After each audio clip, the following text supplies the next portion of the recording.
My name is John Tomlin, and I've been the sheriff of this county for 15 years. I've always believed in fairness, justice, and treating everyone with respect, principles I've tried to instill both in my professional and personal life. My home, a modest ranch-style house on the outskirts of town, is my sanctuary, a place where I can shed the weight of responsibility and simply be John husband, father, and grandfather. The centerpiece of our backyard is the pool, a shimmering oasis that serves as a gathering place for family barbecues and lazy summer afternoons. We built it specifically for our grandkids, wanting them to have a space to create joyful memories. I never imagined it would become a battleground. It started subtly, almost innocently. A few stray beer cans found near the fence line. Music drifting over from the neighboring property late at night. I dismissed it initially, attributing it to teenagers being teenagers. But then came the day I caught him red-handed. As I was walking my dog, Buster, I noticed the gate to my backyard swung wide open. Curiosity piqued. I cautiously approached, Buster growling low in his throat. The sight that greeted me made my blood run cold. A group of young people, probably in their late teens or early 20s, were splashing in my pool, music blasting from a portable speaker, empty bottles littering the patio furniture.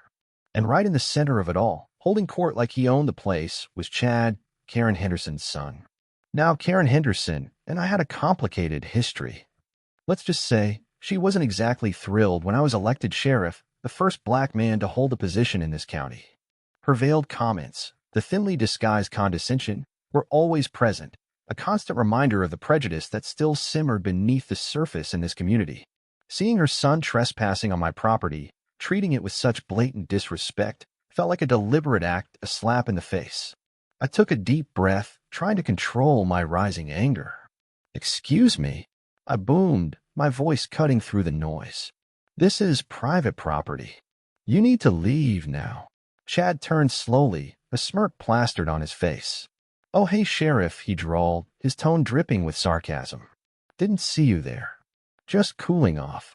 It's a hot day. This isn't a public pool, Chad. You're trespassing. I'm asking you to leave peacefully." He shrugged, exchanging glances with his friends. "Relax, Sheriff. No harm done. We'll be gone in a bit." That's when I saw the Confederate flag bandana tied around his wrist. My patience snapped. "Get out," I said, my voice low and dangerous. "Get out now, before I decide to press charges." They finally dispersed, but not without muttered insults and defiant stares. As I watched them go, I knew this wasn't the end of it. This was just the beginning. I installed security cameras after that first incident, figuring a little surveillance would be enough to deter Chad and his cronies. I was wrong. A week later, it happened again. This time, they were bolder, more brazen. The music was louder, the mess was worse, and Chad's attitude was even more dismissive. They had even vandalized my property, spray painting some hateful graffiti on my fence in the back. I reviewed the security footage, my anger building with each passing second. There he was, Chad Henderson, the ringleader, laughing, drinking, and generally behaving like a spoiled brat with no respect for the law or common decency. The footage also captured his friends, their faces clear as day. I gathered the evidence and drove straight to Karen Henderson's house. She answered the door with a forced smile, her eyes narrowing when she saw me. "Sheriff Tomlin," she said, her voice dripping with false sweetness. "What an unexpected pleasure. This isn't a social call, Karen. I have evidence that your son and his friends have been trespassing on my property, vandalizing my fence, and generally causing a nuisance." I held out my phone, displaying the security footage. She barely glanced at it. "Boys will be boys, Sheriff. I'm sure they didn't mean any harm. Trespassing and vandalism are not boys will be boys, Karen. These are crimes. I'm giving you a chance to handle this yourself. If this happens again, I will be forced to press charges." Her smile vanished, replaced by a look of pure venom. "Are you threatening my son, Sheriff? I'm upholding the law, Karen. The same law I swore to uphold for everyone, including your son. The ball is in your court." I left her standing on her porch, her face a mask of fury. I didn't expect her to do anything, and I was right. The very next weekend, they were back. This time, they even had the audacity to invite more people. It was a full-blown pool party, complete with a DJ and a makeshift bar. I stood on my porch, watching the chaos unfold, my hands clenched into fists. This wasn't just about trespassing anymore. This was about disrespect, defiance, and a blatant disregard for my authority. The racist undertones were impossible to ignore. It was like he was saying, I can do whatever I want, and you can't stop me.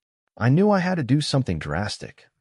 Something that would send a clear message that I would not be intimidated, that I would not tolerate this behavior, and that I would protect my home and my family, no matter what. I started formulating a plan that was a little unorthodox, maybe even a little crazy, but one that I knew would work. I needed to hit Chad where it hurt, to strip away his sense of entitlement and invincibility. I spent the next few days preparing, gathering the necessary resources, and laying the groundwork for my counteroffensive. I knew this could have repercussions, but I was past the point of caring. He left me no choice. The first thing I did was consult with my lawyer, Sarah Jenkins. Sarah and I go way back. We were both students together at Howard Law, fought a lot of similar battles in life. She's sharp as a tack and knows the law inside and out. I needed to make sure my plan wouldn't land me in jail, or worse, cost me my job as sheriff. Sarah, I need some advice, I said, laying out the situation with Chad Henderson. I've given him warnings, I've talked to his mother, but he keeps trespassing, throwing these wild parties in my backyard. Sarah listened intently, her brow furrowed in thought. And you want to do something unconventional? She asked, a hint of amusement in her voice. Let's just say I'm tired of playing nice. He's not getting the message, and I need to send a clear one. I explained my plan, leaving out some of the more creative details. Sarah listened patiently, occasionally interjecting with questions or concerns. When I finished, she leaned back in her chair, stroking her chin. It's risky, John, she said.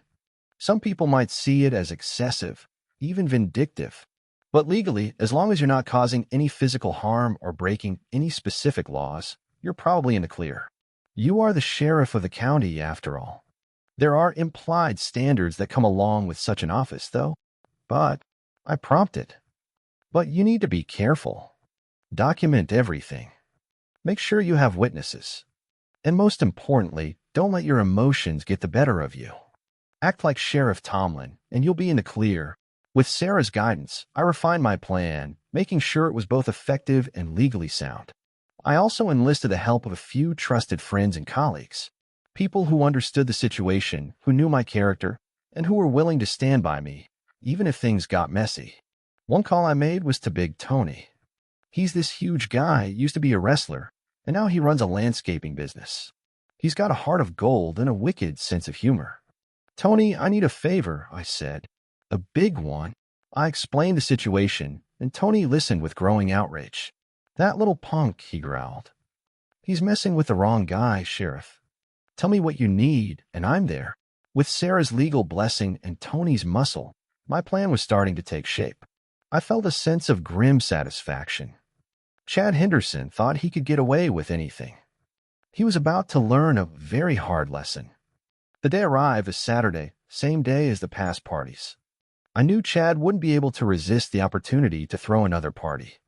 I saw his mom leave his room that morning looking defeated. The sun was blazing, the air thick with humidity. I took a deep breath, steeling my nerves. It was time to execute Operation Pool Purge. First, I called in a favor from the county water department. I explained the situation to my buddy Mark, the foreman, and he agreed to shut off the water supply to Chad's house. He knew Karen personally and didn't think that she was doing a great job in parenting her kid. Next, just around mid-morning, before the party could really get going, Big Tony and his crew arrived, driving their landscaping trucks up the street. They parked strategically, blocking the entrances to the Henderson property. Chad, along with a few of his early arriving friends, stood on a porch, looking confused. What's going on? Chad yelled, his voice laced with arrogance. Big Tony stepped forward, his massive frame casting a shadow over Chad. We're here to do some landscaping work, Tony said, his voice deep and booming. We'll be needing access to the entire property. Chad scoffed. We didn't hire you. Get off our property. I think you'll find that your mother did, Tony replied with a sly grin. She wants the whole yard resodded, new trees planted, and a complete overhaul of the garden. Said she wants to get rid of all the weeds. He threw a pointed glance at Chad and his friends. While Tony kept Chad occupied, I went to the back of the house, where two more of Tony's crew members were already starting to work. They had brought a large pump and several hoses. With practiced efficiency, they began draining the pool. Chad stormed around the side of the house, his face red with fury. "What the hell do you think you're doing?" he screamed. "Get away from my pool." I stepped forward, blocking his path. "This is my property, Chad, and I'm having the pool drained." "You can't do that," he sputtered. "I'll call the police." "Go right ahead," I said calmly. "I am the police." As the pool emptied, revealing its murky depths, Chad's friends started to arrive, their faces a mixture of confusion and disappointment. The music died down. The festive atmosphere evaporated. The party was officially over. As the water drained, the full extent of Chad's disrespect became horrifyingly clear. At the bottom of the pool were broken beer bottles, discarded food wrappers, cigarette butts, and God only knows what else. It was disgusting. I made sure to document everything with pictures and videos, knowing that this would be valuable evidence later. The crowd of partygoers watched in stunned silence as Big Tony's crew started shoveling the debris out of the pool, dumping it into large garbage bins. The stench was overwhelming, a foul combination of stagnant water and rotting garbage. Then, as the last of the water trickled away, something even more shocking was revealed. Spray painted on the bottom of the pool in large, bold letters were racial slurs and hateful symbols. My heart sank. I knew Chad was a racist, but seeing it so blatantly displayed, so deliberately aimed at me, was still a punch to the gut. I felt a surge of anger, but I forced myself to remain calm. This was exactly what he wanted, a reaction.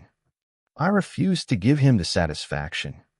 I simply stood there, my face impassive, as Tony's crew continued their work. The humiliation was complete. Chad stood on the edge of the pool, his face a mask of shame and defeat. His friends, once so boisterous and confident, were now silent and subdued. They had witnessed his downfall, his arrogance exposed for what it was, a thin veneer of entitlement hiding a deep-seated insecurity. Word of what was happening spread through the neighborhood like wildfire. People gathered at the edge of my property, watching the spectacle unfold. Some were openly supportive, offering words of encouragement and gratitude. Others were more circumspect, their faces betraying a mixture of curiosity and disapproval. Karen Henderson finally emerged from her house, her face pale and drawn. She pushed her way through the crowd and stood beside her son, her eyes fixed on the graffiti at the bottom of the pool. I could see the shock and disgust in her face. She turned to me, her voice barely a whisper. "I didn't know," she said, her eyes brimming with tears. I didn't say anything. I simply looked at her, my expression unwavering. She knew, but she said nothing. She was complicit in his actions by ignoring them. I believe, at the very least. The next day, the county sheriff's department removed Karen Henderson and her son from the pool property and began the process of legal eviction for violating city code after police investigated the backyard and found several code violations. I knew it, but I don't think Karen knew that's how it would play out. I guess the only thing worse than being racist is being poor. I am happy it's both in this case. The sheriff's department has jurisdiction over the county. I am the sheriff over that area, so any other homes that have been vandalized in the past are going to be up for investigations by the county. I got tired of just being angry without any solutions, so I took matters into my own hands. I have been thinking about what to do for months. I even put the guy on my payroll just to get him like that. I can guarantee it will be a while before someone puts me in a situation like that again. Being the sheriff of the place is very empowering. The eviction of Karen Henderson and her son Chad may have been a bit outside the sheriff's jurisdictions, but I am the sheriff, so what I say in town goes. I have a reputation for being a fair sheriff, so if I do things like this, it just adds to what I am. The community has been very supportive with what I have been doing and think I should be proud of it. I love being the sheriff here and don't want to be kicked out anytime soon because of something so dumb. I think it's safe to say that no one will be doing anything dumb anytime soon.